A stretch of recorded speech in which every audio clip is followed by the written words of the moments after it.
नमस्कार मित्रों और मेरे प्रिय छात्रों। भूगोल विषय में 5वां पाठ हवाएं लेकर हम प्रस्तुत हैं। पिछले पाठ में हमने वायुदाब के बारे में अध्ययन किया था। वायुदाब में होने वाले अंतर के कारण हवाएं चलती हैं। तो हवाओं के कितने प्रकार हैं, किस प्रकार हवाएं, कौन कौन सी हवाएं होती हैं, वो हम इस पाठ में देखेंगे। तो पहले यहाँ एक चित्र देखो। इस चित्र में लड़की उसको अपने पुस्तक के द्वारा हवा कर रही है और दूसरे में लड़का उसको अपने मुंह से फूंक कर उसे आगे भगाने का प्रयास कर रहा है। यानी वो हवा का निर्माण वहाँ हो रहा है और उसके प्रभाव के कारण वस्तु एक जगह से दूसरी जगह खिसक रही है। हवा दिखाई नहीं देती क्योंकि हवा के जो घटक हैं वो दिखाई नहीं देते। हवा को हम स्पर्श करते हैं परंतु हवा देख नहीं सकते। हमारे आसपास की अनेक वस्तुएं हिलती डुलती हैं तब हम हवा का अनुभव करते हैं।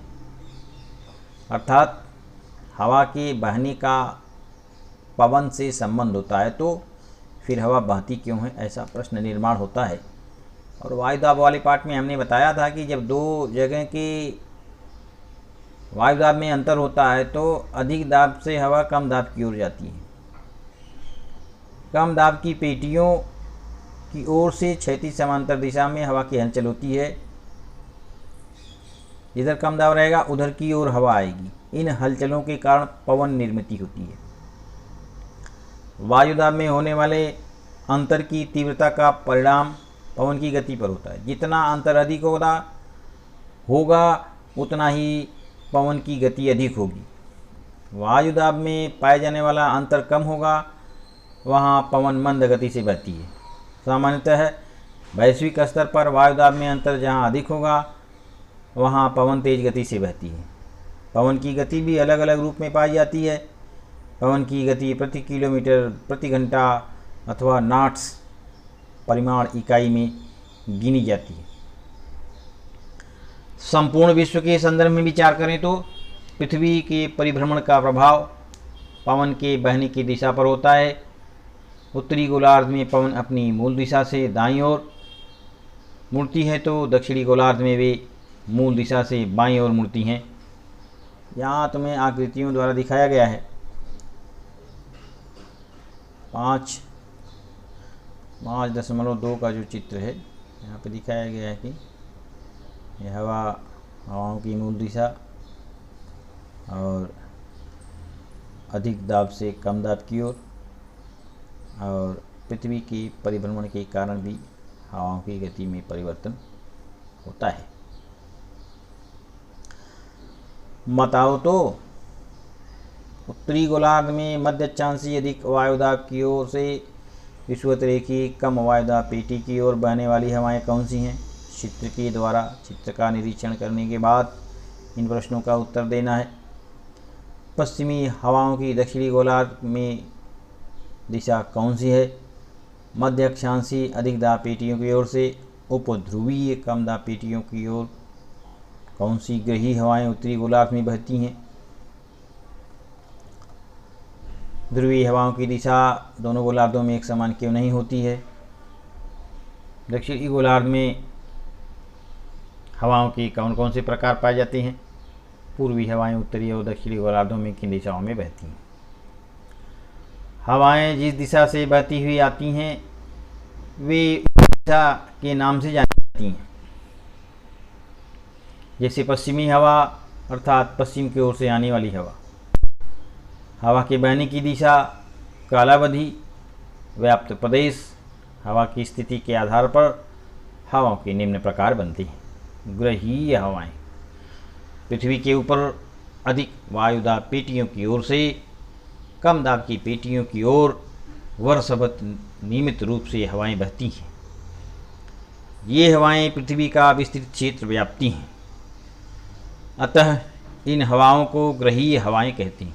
जैसे पूर्वी हवाएं, पश्चिमी हवाएं, ध्रुवीय हवाएं, दोनों गोलार्धों में 25 अंश से 35 अंश अक्षांशों के बीच की अधिक दाब वाली पेटी की ओर से विषुववृत्तीय कम दाब वाली पेटी की ओर हवाएं बहती हैं।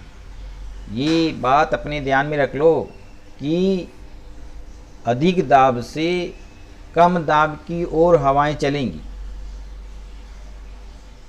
पृथ्वी के भ्रमण का इन हवाओं पर भी प्रभाव पड़ता है। पृथ्वी घूमती है, भ्रमण करती है, उसका असर भी इन हवाओं पर पड़ता है। इससे उनकी मूल दिशा में परिवर्तन आता है। जब हम चित्र क्रमांक 5.2 देखते हैं तो यह बात हमें अधिक स्पष्ट तौर पर समझ आती है।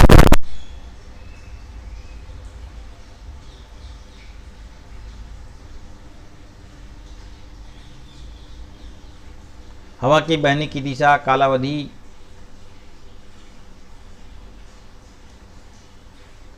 व्याप्त प्रदेश, हवा की स्थिति के आधार पर हवाओं के निम्न प्रकार बनते हैं। पहला है ग्रहीय हवाएं। ग्रहीय हवाएं क्या? ग्रहीय तो हो गया था क्या?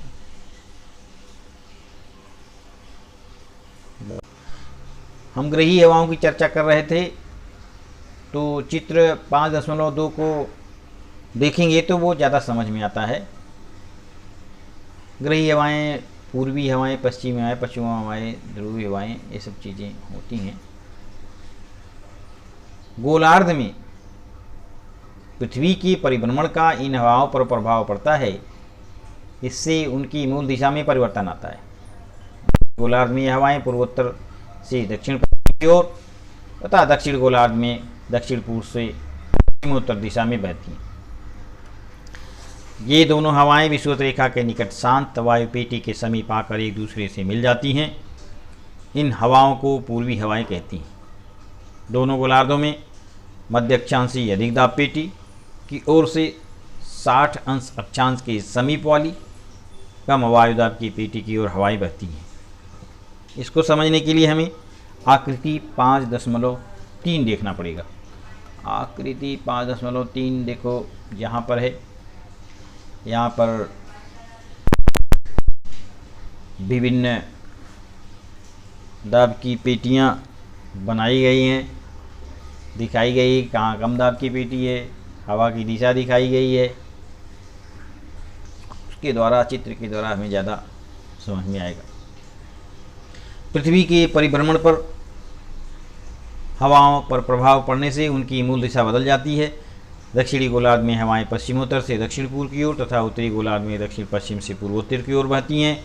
उन हवाओं को पश्चिमी पछुआ हवाएं कहती हैं। दोनों गोलार्धों में ध्रुवीय अधिक वायुदाब पेटी की ओर से उपध्रुवीय का 55 अंश से 65 अंश के बीच कम वायुदाब की पेटी की ओर जो हवाएं बहती हैं उन्हें ध्रुवीय हवाएं कहते हैं। इन हवाओं की दिशा सामान्यतः पूर्व से पश्चिम की ओर होती है।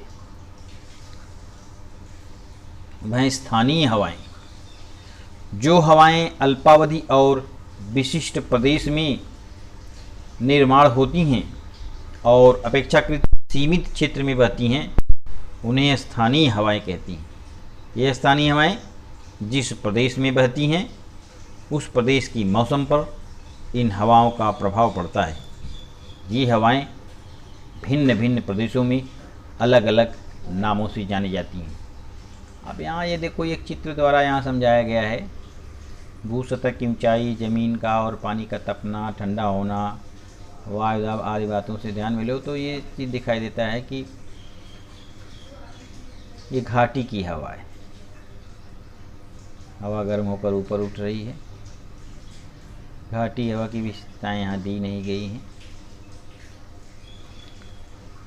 पर्वतीय हवा हम देखेंगे। पर्वतीय हवा की विशेषता, रात में पर्वतों के शिखर जल्दी ठंडे हो जाते हैं। घाटी अपेक्षाकृत गर्म रहती है। पर्वत पर हवा का दबाव अधिक होता है। पर्वत की ओर से घाटी की ओर ठंडी हवाएं बहती हैं। ठंडी हवाएं तेज गति से घाटी की ओर नीचे आती हैं। फलतः घाटी की भीतर वाली गर्म और हल्की हवा ऊपर की तरफ धकेली जाती है। पर्वतीय हवाएं सूर्यास्त के बाद बहती हैं। क्या तुम जानते हो, विषुवत रेखा के उत्तर और दक्षिण में लगभग 5 अंश अक्षांश तक वर्ष के अधिकांश समय हवा शांत रहती है, अतः वहाँ हवाएं बहती नहीं हैं। फलतः इस पेटी को विषुवतवृत्तीय शांत पेटी अथवा डोलड्रम कहते हैं। कर्क रेखा और मकर रेखा के समीप 25 अंश से 35 अंश उत्तर और दक्षिण अक्षांशों के बीच अधिक दाब की पेटी होती है। यह पेटी शांत पेटी है। इस पेटी को अश्वक्षांश हॉर्स लैटिट्यूड कहते हैं। हम इस पाठ का शेष भाग अगले वीडियो में लेंगे। आज के लिए धन्यवाद।